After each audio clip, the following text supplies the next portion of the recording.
vous salue tous dans le nom précieux de Jésus-Christ. Grande et ma joie de vous retrouver encore. Mokola lelo, en tout cas, ça a plaisir de beaucoup d'anabino.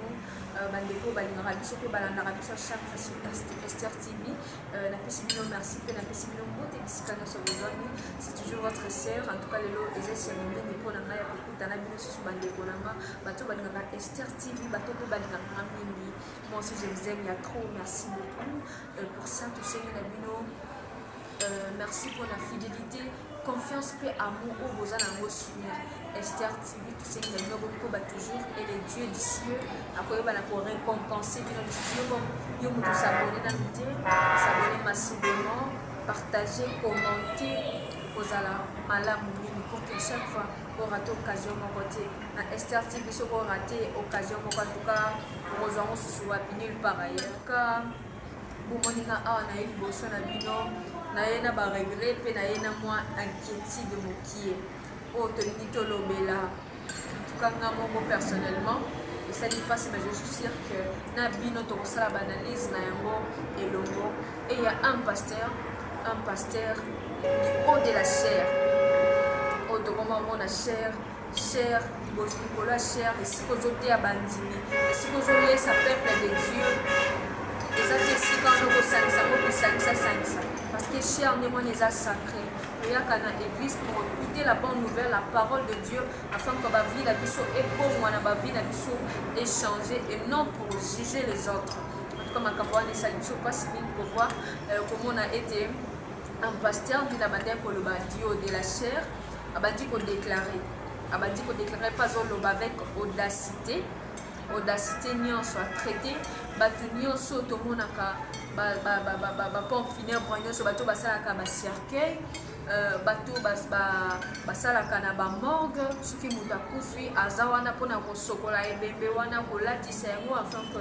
moto abima mpe quand même propre bien que aza lisusu en vie te mais pasteur oyo du haut de la chair azo prononcer batel langage a traité bango nyonso baza basorcier donc bango nyonso baza bandoki. Donc, comment est-ce que boni yo moto ozi makanisi to poza na mbongo na yo ozaka na idée ya kosalaka bato ba cercueil yo pe moto oza na musala te musala elie oluka yo to pe oluki musala mais musala wana ezali to bando sokola bibembe oza ndo tolanda yango elongo na bino comme ça nous allons rentrer en bato batekaka ba cercueil nyonso baza bandoki yo ozangaki commerce po banda commerce ya ba cercueil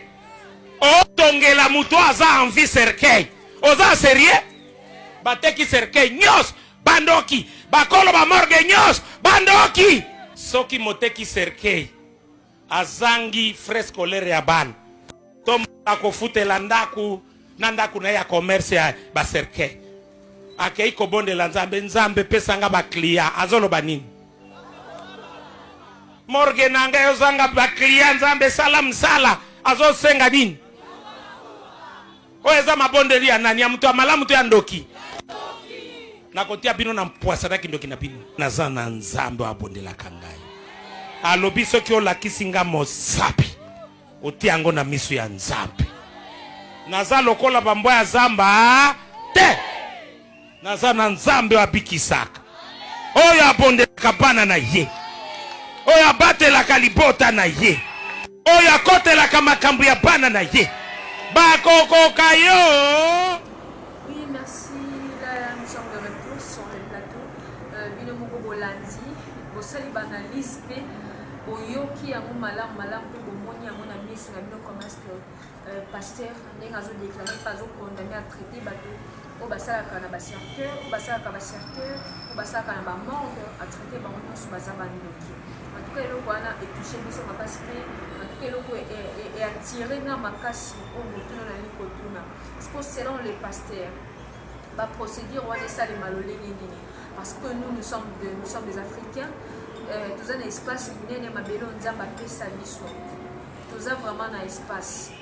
toza te lokwa ba pays misusu to pe ba race misusu nde bazalaka soki moto akufi il faut batumba ye tomona yango même ba indien ba chinois soki moto akufi il faut batumba ye en plus peza wana cause nini parce que baza vraiment na espace limité c'est pourquoi basalaka yango maintenant quant à nous biso bato toza na biso na espace toza na espace monene pourquoi pas kokunda motu to mpe pourquoi pas kotia motu na cercueil sikoyo na nina tuna susu mpe totunana yo tozotala biso tuna voisin motu aza pembeni na opose question oyo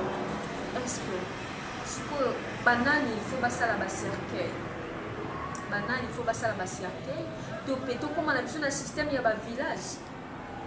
tomona yango voir même na banigérien na bamboka na bango kati kuna moto akufi bazwi bamakasa bamakemba etusa batie wana balalisi motu bakie donc je ne dirais pas kokunda mais eza lokwa bakie obwaka motu wana eza kobwaka motu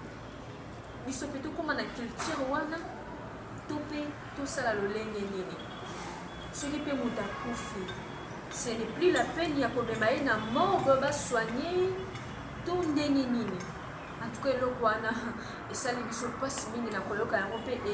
eatire biso makasi paster ndenge atei bongo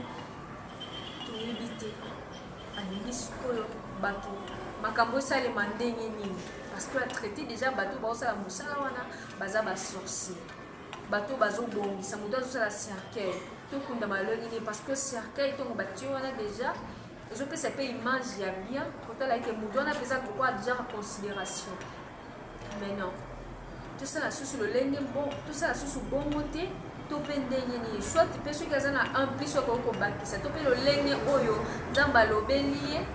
ya kokundela bato to mpe ya kosala makambo ameka mpe koyebisa biso parce que rythme oyo to mpe alire oyo tozalaka nango déjà pour moi c'est mieux na yango parce que ezolakisa considération ya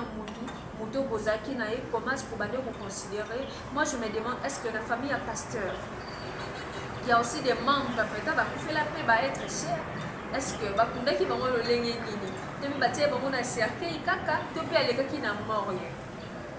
En tout cas eloko wana esali biso mpasi mingi yo moto olandi biso tosali baanalyse elongo na yo tuna voisin motuna oyo en tout cas soki mpe lolenge mosusu ya kosalela d'autres manières de faire ezali bokommente botiango na commentaire wana tokotala yango en tout cas esali biso plaisir mingi ya kopartage na bino mokolo ya lelo c'est toujours votre sœur en tout cas soki nzambe apesi biso susu pema abateli biso tokozonga susu wana mpona kopesa bino bainformation oyo elongo bani à très bientôt ciao.